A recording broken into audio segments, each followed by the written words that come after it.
Hello, friends, and welcome to Wake Nation 21, the first fan-fueled YouTube channel dedicated to everything Wake Forest athletics. My name is Josh Chilton, and I am here with my co-host, Shane Chilton. And brother, it is day one of kickoff week. Day College, one. college football is live and in action. How you feeling about that, brother? I'm feeling great, man. I'm psyched to be here. This is awesome. I'm so excited that college football is back. We know that when the last game happens at the end of the year, we're just itching for the first one, in fall, and the weather's changing a bit. You can just kind of smell it in the air. Yeah. It's like, I've been watching a little NFL preseason, but that's more like evaluation for like them making players making the roster and depth charts. Like nobody cares who wins or loses, but just like competitive football being back and especially college football.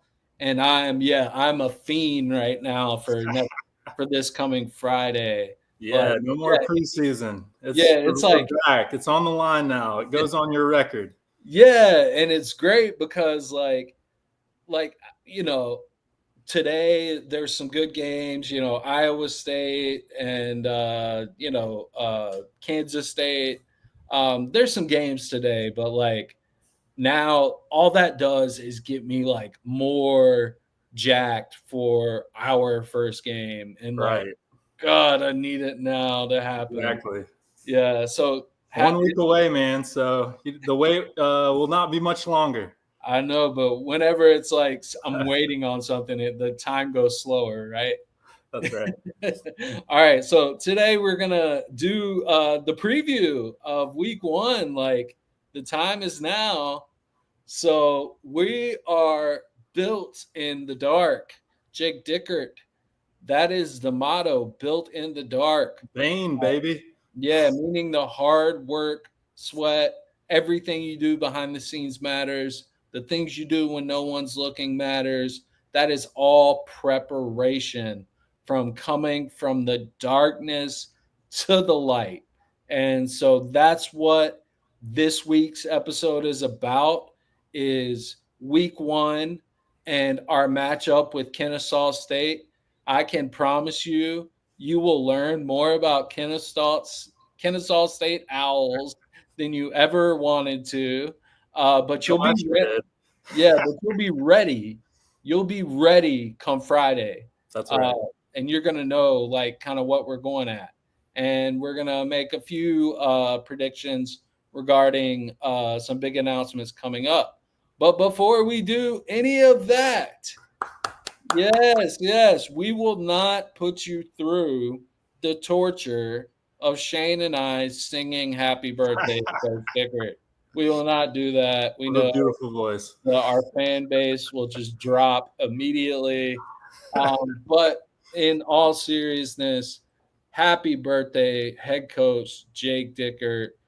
Us speaking for me and I think Shane, like we appreciate if you ever by the small chance watch this, we appreciate all you've already done for the football program at Wake Forest, your attitude, your enthusiasm, your passion for building up young men. And we want you here. We want you to be the next Grove, to be the next Clausen, and even further beyond that. You're still a young man. You're still only 42 years old. So I'll take 20 years of Coach Dickert sticking around in this program and bringing us even further than we've been this century. How do you feel about the birthday for Coach Dickert? Happy birthday, Coach. That's all I got to say. Josh said it quite well. So, yeah, just enjoy it. And, I think the 42nd year of your life is going to be quite a good one. So, there's a prediction before the predictions. And what a day to have it. Like this year, you're at a new spot, and today's your birthday, and it's the first day of college football season. So, what a day to have a birthday. congratulations. Sorry for putting the silly hat on you, but happy birthday. Looks good. Yeah, happy birthday, Coach Dicker. Okay, Shane, I'm going to let you talk about this slide, and we'll just get into it a little bit here. Sure. Yeah. So we're still talking quarterback, a week away from the first snap, but that is okay because we have two really good quarterbacks, in my opinion, that are competing for the position. It's still between Purdy and Ashford. I'm leaning a certain way, but y'all find out a little bit later, kind of where that's leaning. But yeah, Kennesaw State, it's interesting. They had also a quarterback competition. I'm guessing most teams have that. It's just good for building up, the offense during the preseason or fall camp. And so, but so they made a decision. We haven't yet. That's, in my opinion, I'm not too happy about it, but it's okay. I think it's coming Monday. See, I like it. We won the standoff. Like, who's gonna blink first? They blinked first. Well, I guess it could go either way because it's either you are wanting to develop and they're both really good, and so it's a hard decision, or like they're both kind of not taking the helm, and so you can't make a decision. Right. So right. It's kind of whichever way you kind of sit on that. Sure. We'll see. Yes, right guard. So we've got most of the O-line locked in, still waiting on that right guard position. A lot of people are predicting it's going to be Clinton Richard, the redshirt freshman. Not sure what you think, but I think he's had a good camp and probably ready to step in. But we'll see how we finish out the O-line. But it's good that we've got the other four locked in. I think he's a lock. Real quick, I think he's a lock. Based on everything I've read from camp reports, I think he's a lock. And that's a good sign for not only this season, but seasons to come. Yeah, absolutely, because he's so young. But you want to talk about receivers, Jay? Yeah. So, Micah Mays appears to be a lock on the outside. Like, he's going to be one of our boundary receivers. Carlos Hernandez is a lock in the slot. So we've got kind of our X, we've got our slot guy. But the question for me, and, the beat reporters have released their predictions. They mostly lean for that wide receiver 3 to be Burkhalter. Sterling Burkhalter was a transfer from Cincinnati. He's had years of experience. He's a senior or redshirt senior. But, what concerns me about him, not having seen him, face to face in camp, is just like the lack of production throughout his career up to this point. And, did he take some huge leap and is just now like a really, really good receiver? Or are there other guys that might be better, like not better today, but once the games start getting going and they get a feel for what it's like to play in an actual high level college football game, like, will they ascend? And that's kind of what I'm hoping for, not to put down Sterling, but that's what I'm hoping for. I'm hoping Karate Brinson, Racanelli from Montana, Reginald Vick Jr., or even, Jeremiah Melvin is still holding out hope. I'm hoping a guy like, especially Karate Brinson, could step up to be that wide receiver 3, because he's had 1,000-yard season, granted at a lower level, but I like his size, athleticism. And so, that's kind of where we're at with wide receiver. two certains and one spot because we're going to be in a lot of 11 personnel unknown. Yeah, it's not bad that we have a nice little list there for wide receiver 3. I mean, at least it's like not empty. It's kind of like we don't know who's going to be number 3. I mean, it's, at least there's some hopefuls. So yeah, like Vic Jr. at Virginia Union, balling. I mean, that's a lower level, but straight up balling. So there's guys that can step up. I like having a deep rotation. So we'll see how Izell handles like bringing guys in and, the percentage of snaps. And we'll get all that information from PFF college each week. We'll come back to you and you'll kind of know who played snaps and all that good stuff. But yeah, that's kind of the wide receiver situation. And then defense, my only questions are, who's going to start beside Jaden Loving as a defensive tackle? Is it going to be Dallas Afalava? Is it going to be, I've heard, some recent rave reports about Mateen. I'm going to butcher his name. Igabira. Mateen, my boy Mateen. That was a good shot, man. Yeah, and then cornerback starters. So that's kind of where we're at. Like Trayvon West, Karan Prunty, I think on the outside, the nickel / star. Patterson will play that a little bit against like more tight end formations, and then Ladarius Webb.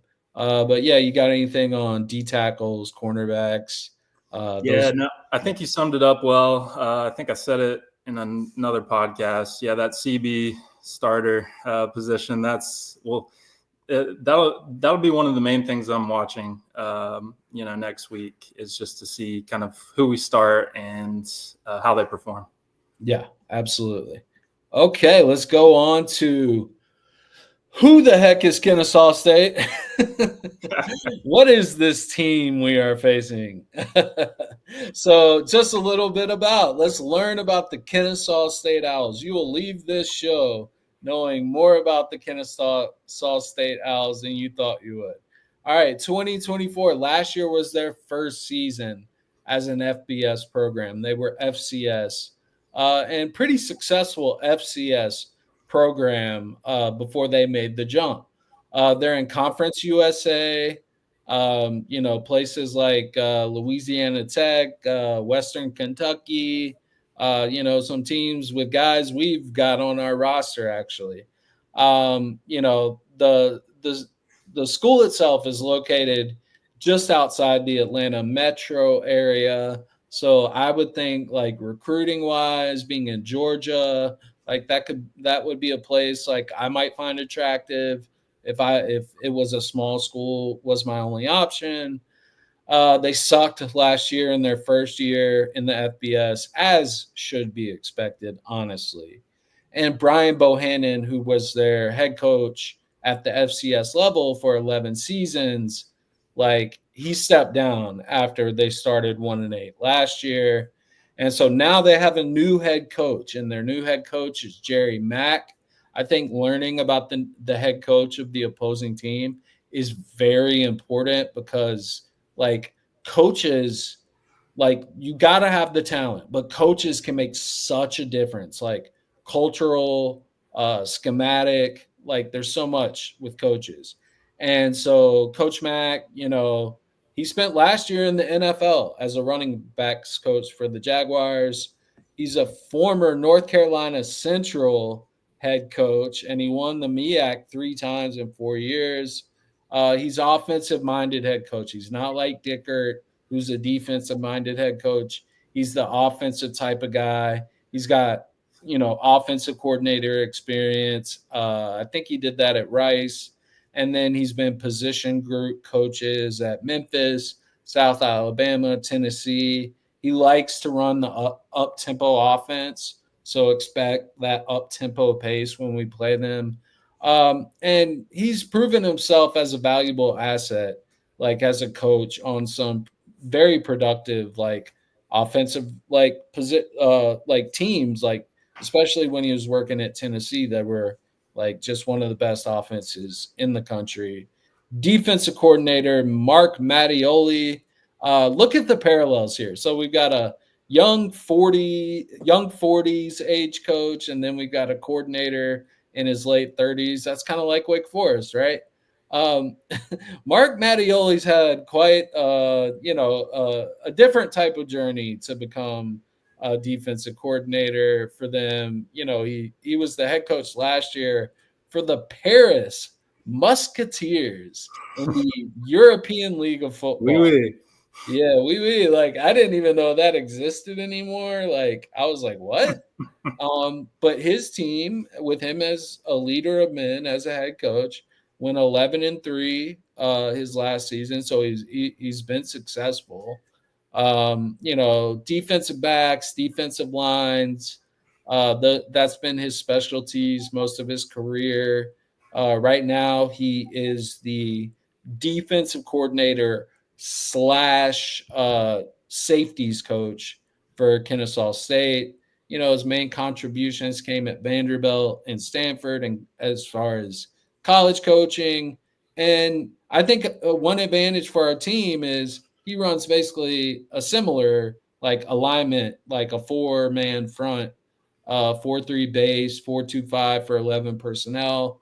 So that at least we're going to see a defense in front of our offense that might look a little familiar. So do you have any thoughts on any of that, Shane? I know that's just information, but do you have anything to say about Yeah.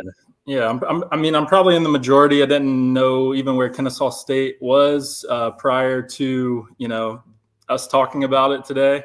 But I think that's finding out where they are located is a real advantage for this program, because if you're just outside of Atlanta in terms of recruiting, I mean, that's just a gold mine. So that's one of the things that sticks out to me. Another thing that sticks out is they moved from FCS to FBS.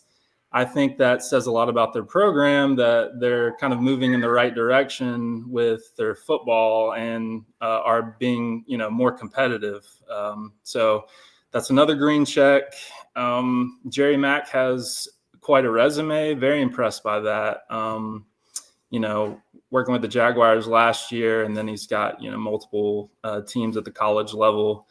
So yeah, we'll see. There's some green check marks. This, it seems like they're moving into a new era like Wake is. So it will be a test for them as well.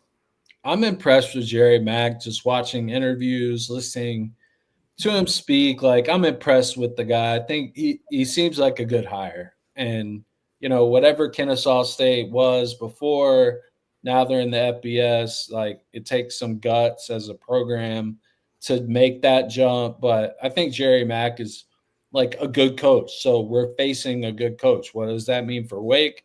We're facing a good coach.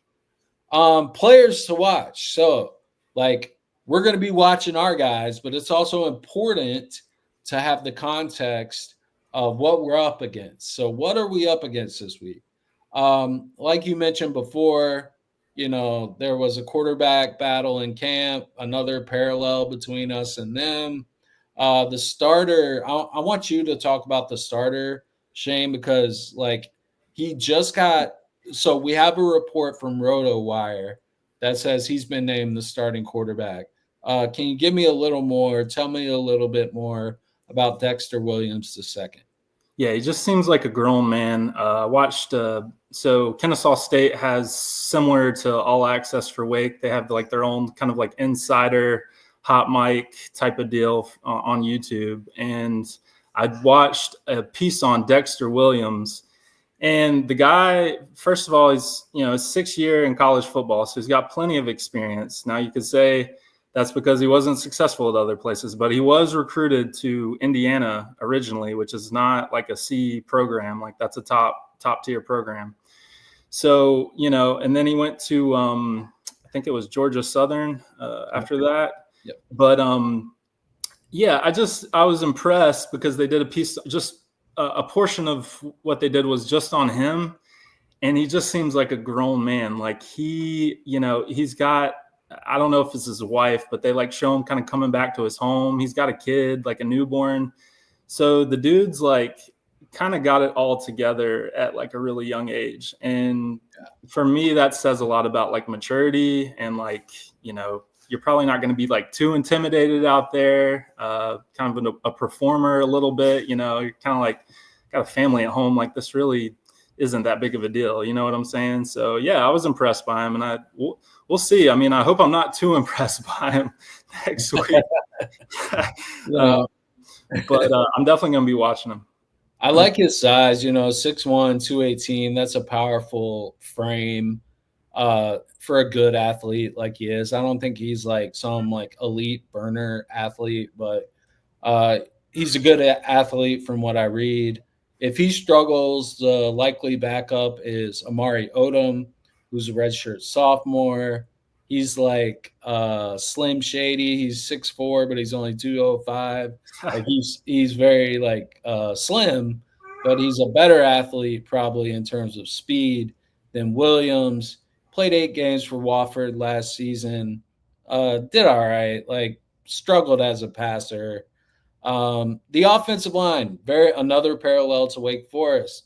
They lost 4 starters.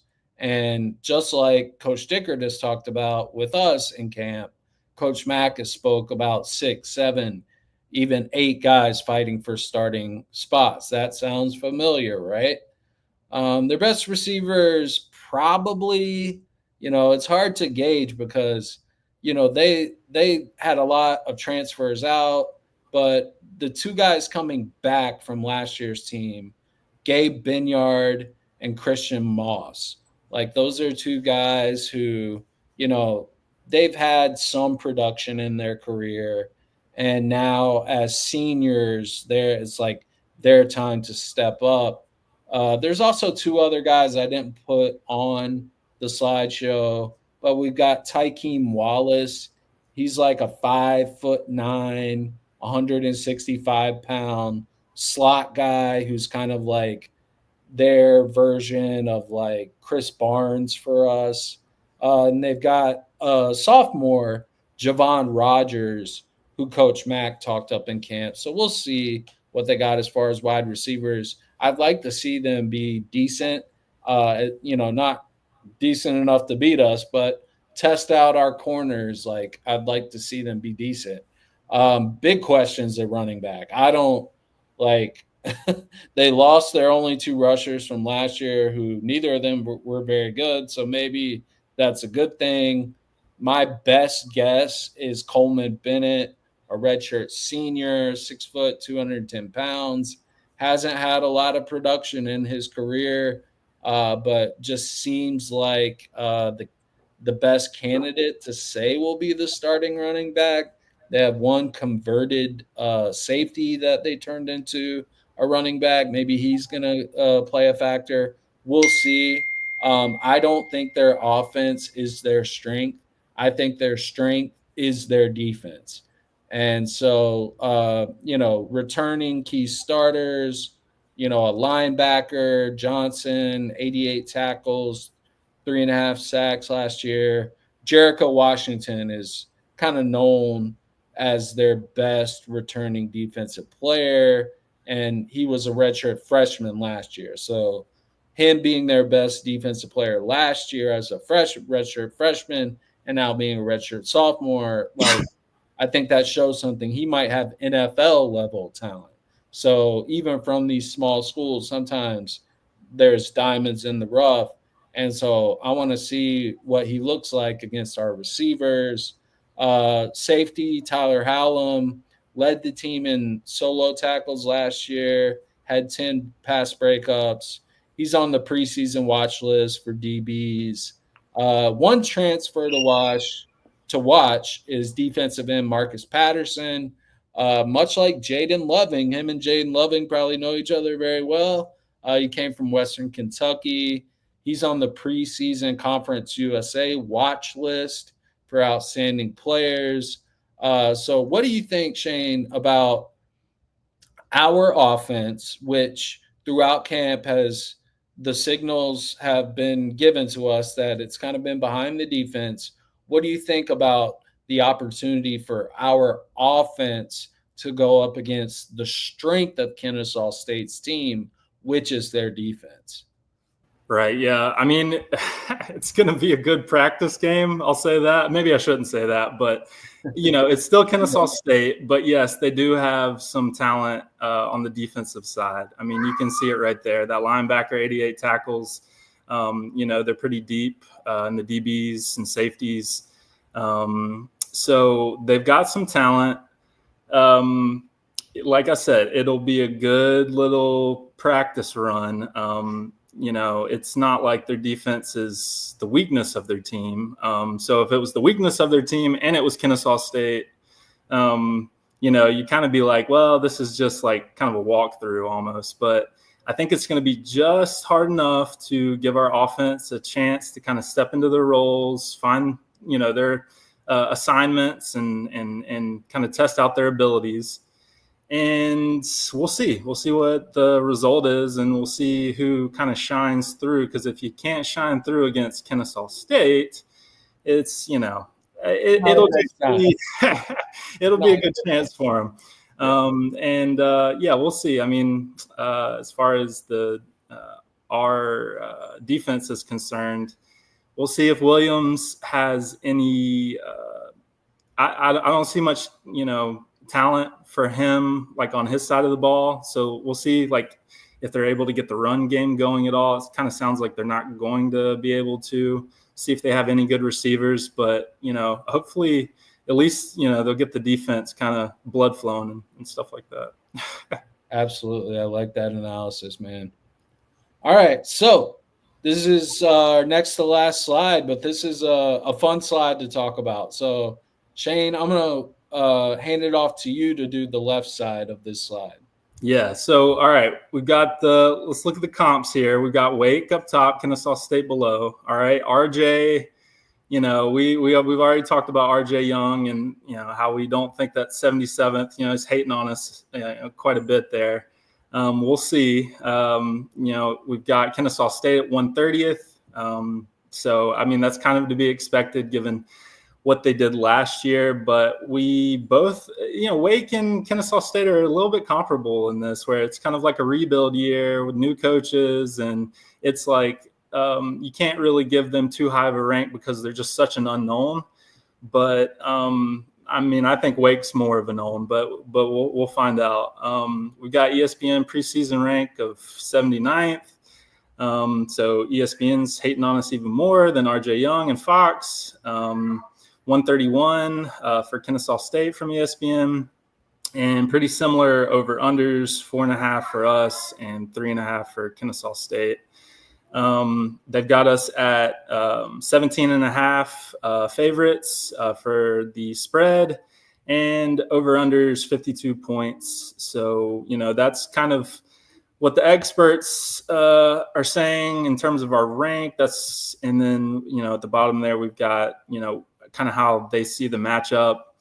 And, with those point spreads and over-unders, a lot of that is dictated by a volume of trading. And so, those can sometimes be a good place where, if you want to make a little money, you can, because if you've analyzed it more and the volume's less from a betting perspective, you can sometimes get an advantage.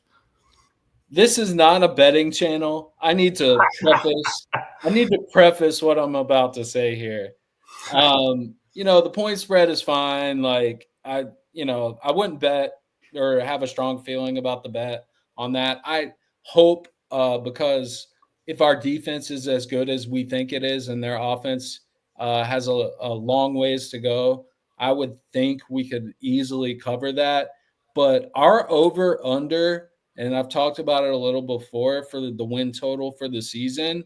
Like, if I was a betting man, I just play fantasy football. I don't do betting. But if I were to be a betting man, we have the easiest schedule in the Power Four conferences of any team. And I just think that, like, with Delaware, Western Carolina, Kennesaw State, that's 3 wins right there. You're only asking us to win 2 more games with the easiest, like, conference schedule of any ACC team. Like I'm about to be a betting man. Like I'm about to put some money on that.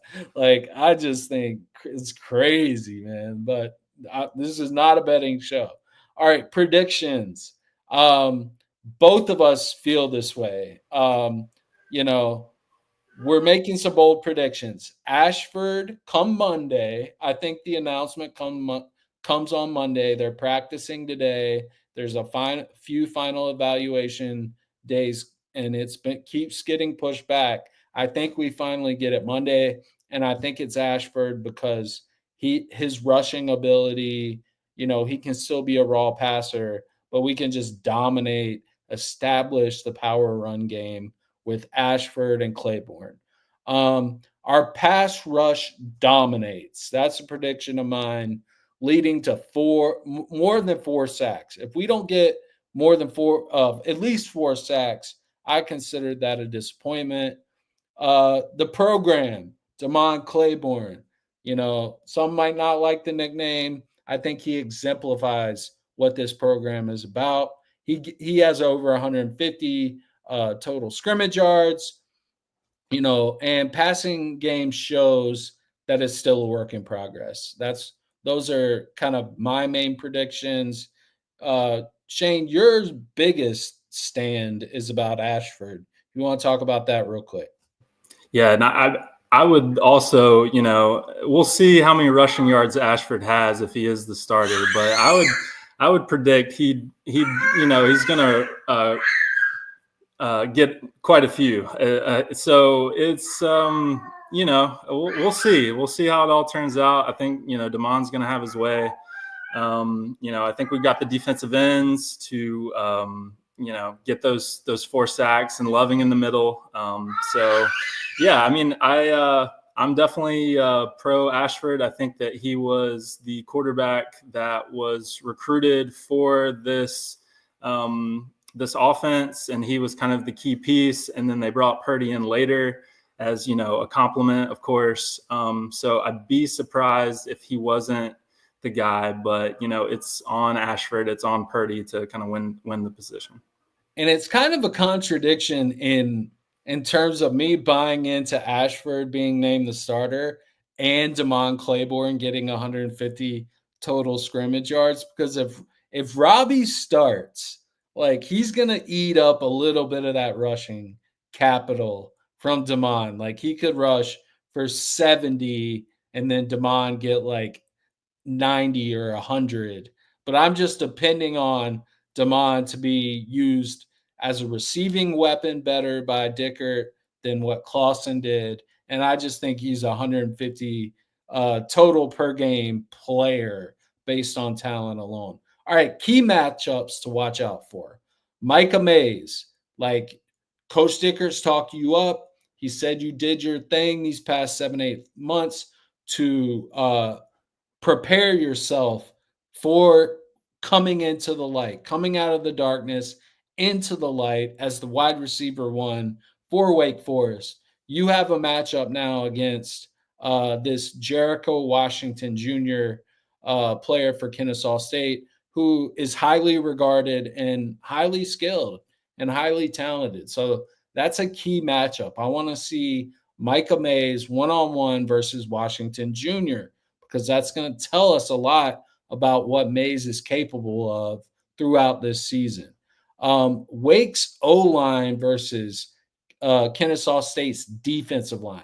So our O-line, on paper seems pretty good. Like, it doesn't seem like the best O-line in the ACC, but it seems pretty good. But its importance to our success this year cannot be overstated. And, Kennesaw State's defensive line and their defense in general is the strength of the team, right? And so we need to watch this matchup of our offensive line and their defensive line. Can our offensive line, like I was talking about last week, pin their ears back and impose their will on their Kennesaw State's defensive line? And then, Shane, will you talk about this last key matchup with Wake's corners versus Kennesaw State's receivers. Right. It's just like the competition of the bottom a bit. I don't know. I don't want to be too harsh, but we'll see, because I think the Kennesaw State wide receivers are a question mark, and I think our cornerbacks are a question mark. So it'll be, hopefully our team is a little bit, better, and we compete at a higher level. But it'll be a nice, nice run for these cornerbacks to kind of, get some experience in a legacy stadium and see what they can do out there. Yeah. If Kennesaw State's receivers are not good, then theoretically Wake's corners should be able to shut them down if they're good. And so that, that's something just to watch for. Like, I just want to hone in on that throughout the game. All right. So, Wake Nation 21, welcome to season mode. We've been in all season mode. So, welcome to season mode. And we got a couple things we want to announce. So, right now, we've been doing one live show every Saturday, 1 p.m. Eastern Standard Time. Both Shane and I have demanding schedules, and we're doing this because we love this. We have a passion for Wake Forest sports. We don't get paid for this, but we have demanding schedules. But we do promise moving forward to do at least one game preview and one game recap each week. So we'll get in the flow of previewing the opponent and then after the game recapping what happened. Sometimes it may just be one of us. It might not be both of us, like at each of those two shows. But we want to ensure that you guys who have become fans of the channel, who are fellow Demon Deacon fans with us, have a reliable YouTube channel to enjoy coverage and analysis of our athletics program. Basketball season will be here before we know it. So we're really going to have to step up then, because it's going to be the end of football season. Then basketball season is coming in. We're going to be putting in the work to make sure you are prepared as a fan. We are prepared as fans to know, who's on the roster, what to expect, what is happening in this upcoming season for basketball, and how you can support us. We need support. Like, this channel, we are so grateful. And Shane, I think you can speak to this as well. We only started this channel a month ago, little over a month ago. And the number of subscribers already, the number of views already has just been amazing. It's just made it so worth it to like put in the time to do this. We are currently setting up a Patreon account for those who might feel compelled to support the channel financially. But in the meantime, please just do all the things like subscribing, hitting that like button, throwing in a comment, even if it's, I love the show or I hate the show. Just, interact with us, get this out there, because, we're working hard on this, and we want this to build up the program that we love, Wake Forest University athletics. And so, Shane, do you have anything to say about, the support or, just how we feel about the channel so far? Yeah, I mean, first of all, I just want to thank everybody for watching, and that the support so far has been amazing. I know that's just going to continue. And so thank you for the, early birds. It's been great. And I think me and Josh really had in mind with this channel to put a spotlight onto Wake sports, where there maybe hasn't been the spotlight historically. And so, the more attention we can get for Wake Forest sports, and the more viewers we can get, and the more people we can get interested in Wake sports, we've done our job. We're happy. And so kind of just to let you know, that's the spirit of kind of how we work and what we've been thinking about. And because we both love Wake Forest. Wake Forest has done a lot for both of us. And so this is our way to give back and to highlight some of these athletes as well who may not get, the national recognition that they deserve. And just to let them know that, like, there are people watching, you do have fans, and, they're here and they're putting their time and effort in to kind of put that spotlight on you. Absolutely. Thank you for sharing that, Shane. I mean, I think that said it better than anyone could. And, in that spirit, we're going to wake up Winston-Salem too. Winston-Salem needs Wake Forest. When people ask me where I'm from, like I live in Arizona right now, and I say Winston-Salem, like there's like a 25% chance they know what that is. But if I say Wake Forest and they're a sports fan or into like, just collegiate excellence, they know about Wake Forest. So we need to get all of Winston on board because of our small enrollment, and then we can wake the nation even greater. But we're going to build this thing up. We're going to just keep pushing, and we're so excited and grateful to be able to do this show. So thank you guys for watching. We'll see you after the first game of the season coming this Friday, 7 p.m. Eastern Standard Time at Legacy Stadium.